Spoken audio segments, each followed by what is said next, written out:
Genesis 9. So God blessed Noah and his sons and said to them, Be fruitful and multiply and fill the earth.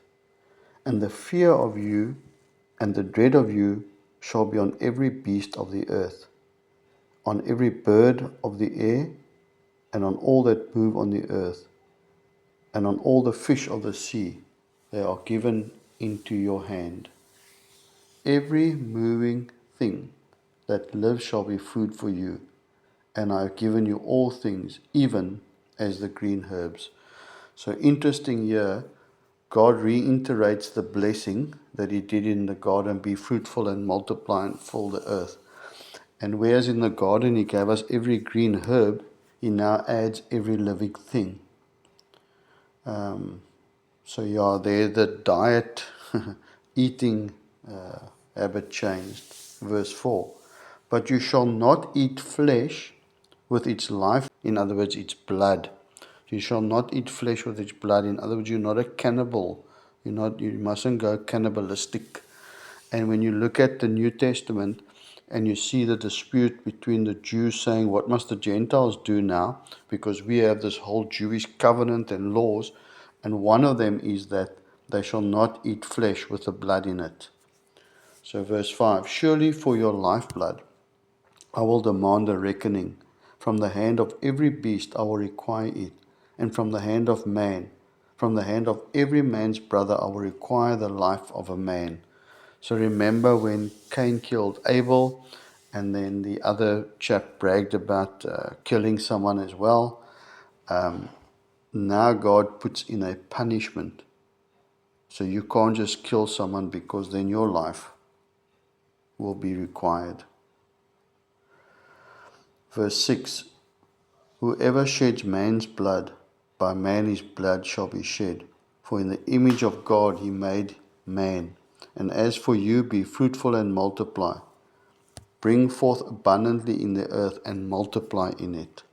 So here the death penalty is instituted. And obviously with the death penalty there's a whole court hearing, etc., judgment that takes place. Then God spoke to Noah and his sons with him, saying, And as for me, behold, I establish my covenant with you and with your descendants after you, and with every living creature that is with you, the birds, the cattle, and every beast of the earth with you, of all that go out of the ark, every beast of the earth. Thus I establish my covenant with you.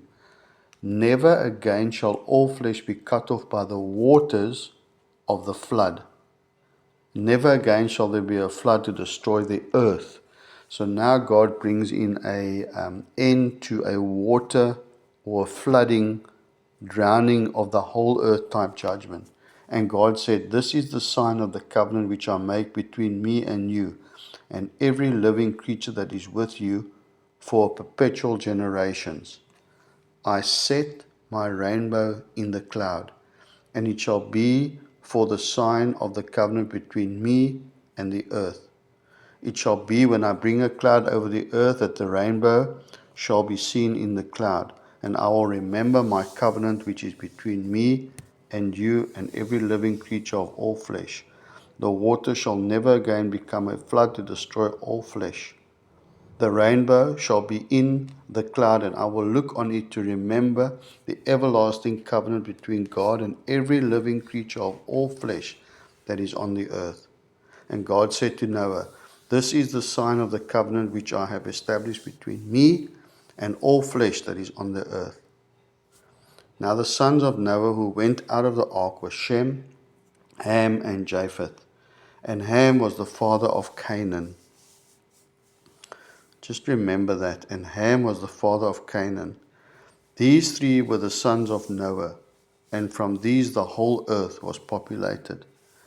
And Noah began to be a farmer, and he planted a vineyard.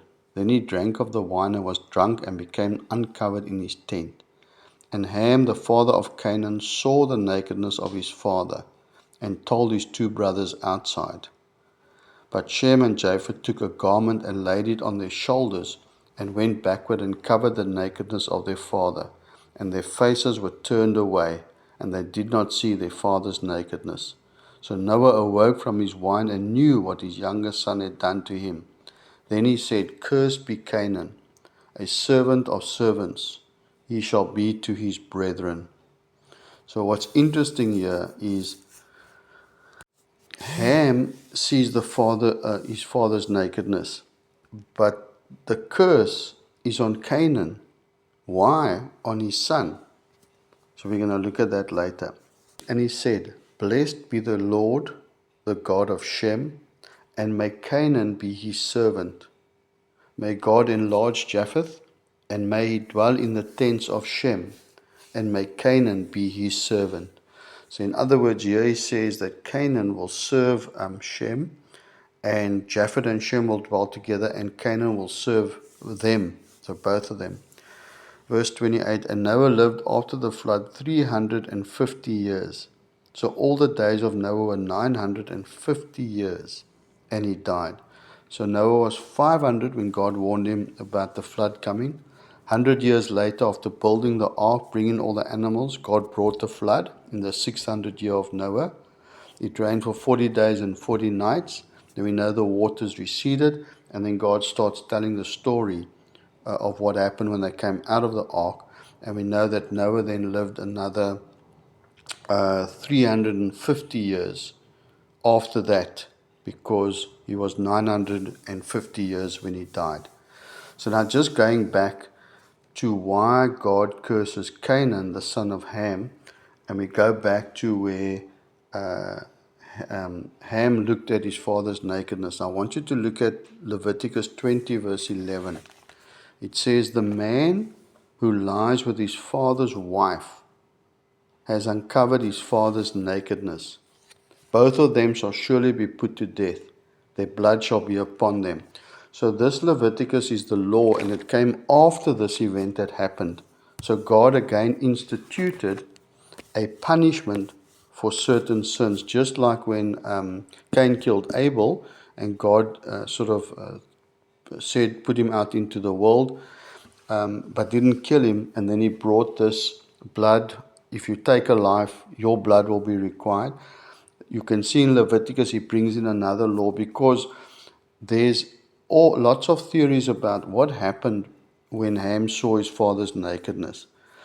One is that there was a homosexual act. The other one is this one I just read to you. And if I look at it and I say, why would God curse the son? And it could because it was like an illegitimate son out of wedlock, could have even been rape. His father was out of it, he was drunk. So it's just interesting how when you read the Word of God and you sort of read the whole Word together, you find all the pieces of the puzzle and you start putting them together and you see, there's more than this. I mean, can you imagine if Caden or Joshua walked in on me and I was drunk and I was naked?